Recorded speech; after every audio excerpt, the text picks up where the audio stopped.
नमस्कार दोस्तों, कैसे हो आप सभी। तो हमने कक्षा छठी की बुक लगाई थी, तो उसके 4 लेसन हमने कंप्लीट कर लिए हैं और 5 नंबर लेसन आज करेंगे, जिसका नाम है आजादी से पूर्व सरकार का स्वरूप। कि जो आजादी भारत आजाद हुआ था, इससे पहले जो सरकार का ढांचा था वो किस प्रकार से था, वो इस लेसन के अंदर आज देखेंगे।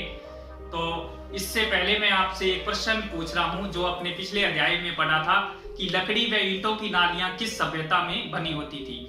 तो इसका जवाब आप कमेंट सेक्शन के अंदर भेजिएगा। प्रश्न अपना है, लकड़ी व ईंटों की नालियां किस सभ्यता में बनी होती थी। तो आइए आज का लेसन स्टार्ट करते हैं, आजादी से पूर्व सरकार का स्वरूप।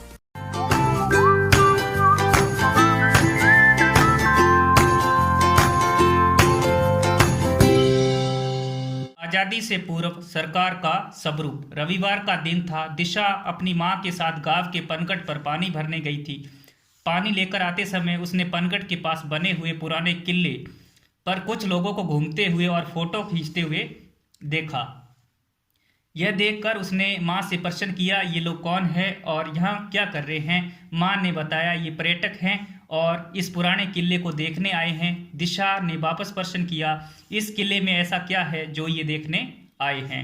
मां ने बताया, ये किला बहुत पहले इस गांव के जागीरदार ने बनाया था। वे इसमें रहते थे और इसकी प्राचीनता के कारण पर्यटक इसे देखने आते हैं। अब दिशा ने एक और प्रश्न कर लिया, ये जागीरदार कौन है और अब वे कहाँ रहते हैं। मां ने मुस्कुराते हुए कहा, पहले जागीरदार ही गांव के प्रशासक होते थे और इनके पास ही गांव की देखरेख की जिम्मेदारी होती थी।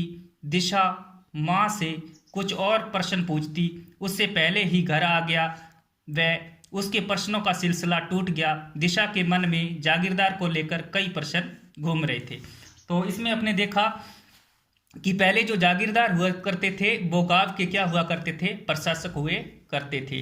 दूसरे दिन दिशा ने स्कूल में अपने अध्यापक से कक्षा में आते ही प्रश्न पूछ लिया, जागीरदार कौन होते थे, ये अब कहाँ गए।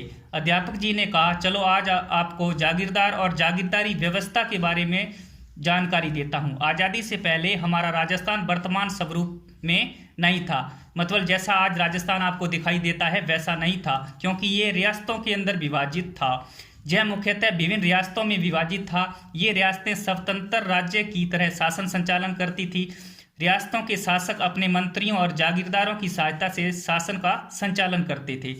शासक शक्ति का सर्वोच्च केंद्र राजा होता था, यानी शक्ति का सर्वोच्च केंद्र कौन था, राजा होता था।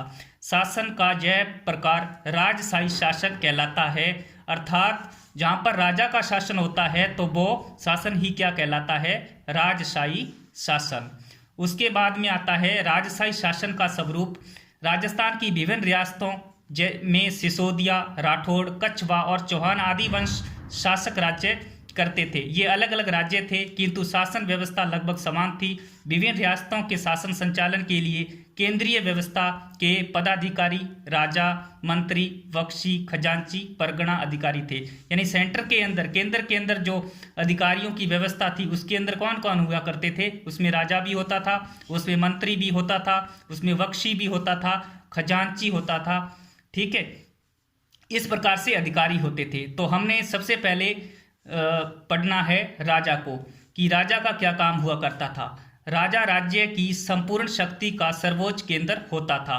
तो सबसे यानी संपूर्ण शक्ति किसके हाथ में थी, राजा के हाथ में। सामान्य राजा अपने सलाहकारों एवं मंत्री परिषद के सदस्यों के सहयोग से शासन संचालन करते थे, मतलब शासन चलाता था। मंत्री, राजा अपने शासन कार्य में सहायता हेतु मंत्रियों की नियुक्ति करते थे। प्रमुख मंत्री को दीवान कहते थे। राजा समय समय इनसे मंत्रणा करके राजकार्य की जटिल समस्याओं को सुलझाते थे। उसके बाद में आता है इंपॉर्टेंट क्वेश्चन है हमारा, जिस अधिकारी का नाम है उसका नाम क्या है, बख्शी।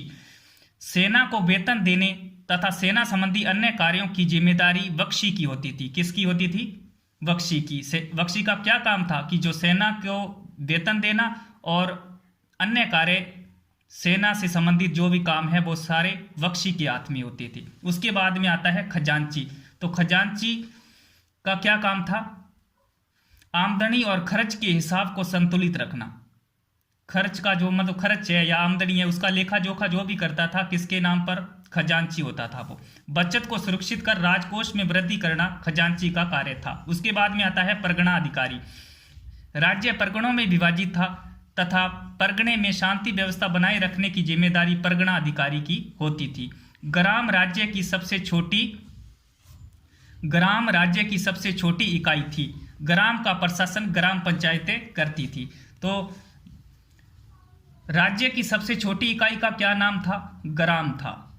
उसके बाद में आता है जागीरदारी व्यवस्था। एक व्यवस्था राज्य के लिए प्रशासनिक व्यवस्था अनिवार्य तत्व है। राजस्थान के मध्यकाल का संपूर्ण शासन तंत्र राजा और जागीरदारी व्यवस्था पर आधारित था। राजस्थान की जागीरदारी व्यवस्था रक्त संबंध एवं कुलीय भावना पर आधारित प्रशासनिक और सैनिक व्यवस्था थी। राजस्थान में जागीरदारी व्यवस्था का मूल तत्व था कि राजा की मृत्यु के बाद बड़ा पुत्र राजा बनता था। अगर राजा की मृत्यु होगी तो उसका शासन कौन चलाएगा? राजा का बड़ा पुत्र। राजा अपने छोटे भाइयों की जीवन यापन के लिए भूमि आवंटित करता था। मतलब छोटे भाइयों को तो क्या दे देता? भूमि दे देता था। भाई बंधु को दी गई इस भूमि का स्वामी जागीरदार कहलाता था। जागीरदार का कार्य उस जागीर की सुरक्षा एवं उसका शासन संचालन था। बाद के समय में योग्यता के आधार पर जागीरें प्रदान की जाने लगी। कक्षा में बच्चे रुचि से सुन रहे थे, तभी शिखर ने शिक्षक से पूछा कि यह व्यवस्था कब से प्रारंभ हुई, इसके बारे में बताइए। अध्यापक जी ने कहा, मैं आपको इसके प्रारंभ और इसके स्वरूप के बारे में बताता हूँ। उसके बाद में आता है जागीरदारी व्यवस्था का प्रारंभ, कि जागीरदारी जो व्यवस्था है कब स्टार्ट हुई थी। जागीरदारी व्यवस्था का प्रारंभ कब हुआ, इस संबंध में अब तक कोई निश्चित मत नहीं बन पाया है, लेकिन राजस्थान में इसका विकसित और स्पष्ट स्वरूप राजपूतों के शासन काल में प्रारंभ हो गया था। राजस्थान भूभाग पर राजपूतों की विभिन्न शाखाओं ने अपने राज्य स्थापित किए, जो उनकी रियासतें कहलाई।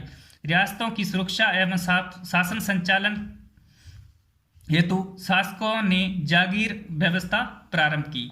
जागीरदारी व्यवस्था का स्वरूप। राजस्थान में जय रक्त संबंध पर आधारित सैगोत्रीय कुलीय व्यवस्था थी जो जागीरदारी थी। राजा महत्वपूर्ण प्रशासनिक पदों पर जागीरदारों को नियुक्त करता था। राजा और जागीरदारों के संबंध स्वामी और सेवक के नहीं होते थे, बल्कि भाईचारे और सौहार्द पर आधारित होते थे। मध्यकालीन जागीरदारी व्यवस्था एवं स्वरूप में परिवर्तन। मुगल काल में मुगलों से संधि के कारण शासकों की जागीरदारों पर निर्भरता कम हो गई। शासक मुगल मनसबदार बन गए और उन्हें मुगलों का संरक्षण प्राप्त हो गया। इससे शासक जागीरदारों के साथ स्वामी जैसा व्यवहार करने लगे। प्रारंभ में जागीरदार युद्ध एवं शांति के समय राजा को अपनी सेवाएं देते थे, लेकिन मध्यकाल में सेवाओं के साथ कर व्यवस्था, कौन सी व्यवस्था? कर व्यवस्था यानी टैक्स व्यवस्था निर्धारित कर दी गई, जिसका उल्लेख जागीर पट्टे में किया जाता था। मुगल शासन प्रणाली की कुछ व्यवस्थाओं का प्रभाव राजस्थान पर भी पड़ा। रियासतों ने अपने प्रशासन को परगणों और ग्रामों में विभाजित किया। अध्यापक ने साथ साथ ही अंग्रेजों के समय की शासन व्यवस्था को भी समझाया। अब जो अंग्रेजों की शासन व्यवस्था थी वो किस प्रकार से थी? अंग्रेजों की शासन व्यवस्था, अंग्रेजी राज्य की स्थापना के साथ ही भारत प्रशासनिक दृष्टि से दो भागों में विभाजित हो गया। कितने भागों में? दो भागों में। पहला ब्रिटिश भारत और दूसरा रियासती भारत। यानी जब अंग्रेजों का शासन था तो भारत भी दो भागों में था। कौन कौन सा भारत? यानी पहला तो जो अंग्रेजों का भारत यानी ब्रिटिश भारत, और दूसरा जो यहाँ के राजा महाराजा थे रियासती भारत। ब्रिटिश कालीन भारत केंद्र शासित प्रदेशों एवं 11 प्रांतों से बना हुआ था। हाँ जी, ये प्रश्न देखो ध्यान रखना कि जो ब्रिटिश कालीन भारत है वो केंद्र शासित प्रदेशों के साथ साथ कितने प्रांतों से बना था? तो वो बना था 11 प्रांतों से। उसके बाद में आता है सभी प्रांतों के अलग अलग गवर्नर थे जो कि भारत के गवर्नर जनरल के प्रति उत्तरदायी थे। 1857 की क्रांति जो हुई थी, ईस्ट इंडिया कंपनी का शासन वहां समाप्त हो गया। अब भारत के प्रशासन का सीधा नियंत्रण किसके हाथ में था? इंग्लैंड के ताज और संसद के नियंत्रण में आ गया। लॉर्ड कैनिंग को गवर्नर जनरल के साथ साथ भारत का प्रथम वायसराय नियुक्त किया गया। इंपॉर्टेंट क्वेश्चन है, ध्यान रखना। भारत का प्रथम वायसराय किसे नियुक्त किया गया? या ऐसे पूछ ले, भारत का प्रथम गवर्नर जनरल किसको बनाया गया? तो उत्तर क्या होगा हमारा? Lord Canning. ध्यान रखना भी इसको। उसके बाद में अंग्रेज सरकार द्वारा विभिन्न अधिनियम पारित कर के भारत का शासन संचालन किया जाने लगा। 1935 ईस्वी का भारत सरकार अधिनियम, जिसे 1 अप्रैल 1937 ईस्वी में लागू किया गया। ये भी ध्यान रखना भी, जो भारत शासन अधिनियम 1935 वाला है, इसको लागू कब किया गया? इसे लागू किया गया 1 अप्रैल 1937 को। कब किया गया? 1 अप्रैल 1937 को। के द्वारा अजमेर मेरवाड़ा के प्रशासन में परिवर्तन लाया गया। अब इसे विदेश एवं राजनीतिक विभाग के स्थान पर भारत सरकार के गृह विभाग के अंतर्गत लाया गया। गृह विभाग के अंतर्गत आने का प्रमुख प्रभाव यह हुआ कि अब इस क्षेत्र के सभी कानून संघीय कार्यपालिका द्वारा बनाए जाने लगे, न कि गवर्नर जनरल के द्वारा। देश की आज़ादी के बाद राजस्थान के एकीकरण की प्रक्रिया शुरू हुई, यानी आज़ादी का 1947 के अंदर मिली थी, और एकीकरण की प्रक्रिया उसके बाद में होती है, जो कि अपना जो एकीकरण की जो प्रक्रिया है वो पूर्ण होती है 1 नवंबर 1956 को। राजस्थान की प्रथम विधानसभा के लिए 1952 में चुनाव हुआ।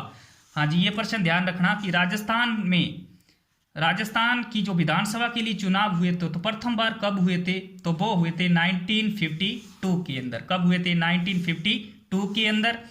और टीकाराम पालीवाल को निर्वाचित मुख्यमंत्री बनाए गए। चुनाव कब हुआ? 1952 के अंदर। तो राजस्थान के प्रथम निर्वाचित मुख्यमंत्री कौन है? तो आप याद रखना, उसका नाम है टीकाराम पालीवाल जी। अब हमने अध्याय पढ़ा है, तो मैं आशा करता हूं कि बहुत अच्छी तरह से समझ आया होगा आपको। तो अब हम करते हैं इसके अभ्यास प्रश्न। पहला प्रश्न हमारा ये है, सेना को वेतन देने तथा सेना संबंधी अन्य कार्यों की जिम्मेदारी होती थी। बताइए कि सेना को वेतन देने का काम किसका होता था? खजांची का, राजा का, बख्शी का या प्रधान का? तो हमने पढ़ा था बख्शी को। बख्शी का ही काम था कि वो सेना को वेतन देना और सेना से संबंधित अन्य कार्य। राजस्थान के प्रथम निर्वाचित मुख्यमंत्री थे, तो हमने पढ़ लिया कि 1952 के अंदर राजस्थान के विधानसभा के आम चुनाव हुए थे, और इसके जो प्रथम निर्वाचित मुख्यमंत्री बनाए गए वो किसे बनाया गया था? टीकाराम पालीवाल को। किसे बनाया गया? टीकाराम पालीवाल को। उसके बाद में आता है स्तंभ ए का स्तंभ ब से सुमेलित करना है। ग्राम क्या होती थी? मुगल कालीन प्रशासनिक व्यवस्था होती थी, या फिर वह पत्थर जिसके शासक द्वारा प्रदान की गई जागीरदार का उल्लेख होता था, या राज्य की सबसे छोटी इकाई? तो ग्राम क्या होती थी? राज्य की सबसे छोटी इकाई। मनसबदारी क्या होती थी? जागीर पट्टा क्या होता था? ठीक है, तो जागीर पट्टा होता था वह पत्थर जिसके शासक द्वारा प्रदान की गई जागीर का उल्लेख होता था। और मनसबदारी क्या होती थी? मुगल कालीन प्रशासनिक एक व्यवस्था थी। तो इस प्रकार से आज अपना अध्याय कंप्लीट होता है, और कल हम पढ़ेंगे हमारा अगला अध्याय, जिसका नाम है राजस्थान का भौतिक स्वरूप। राजस्थान का भौतिक स्वरूप। धन्यवाद।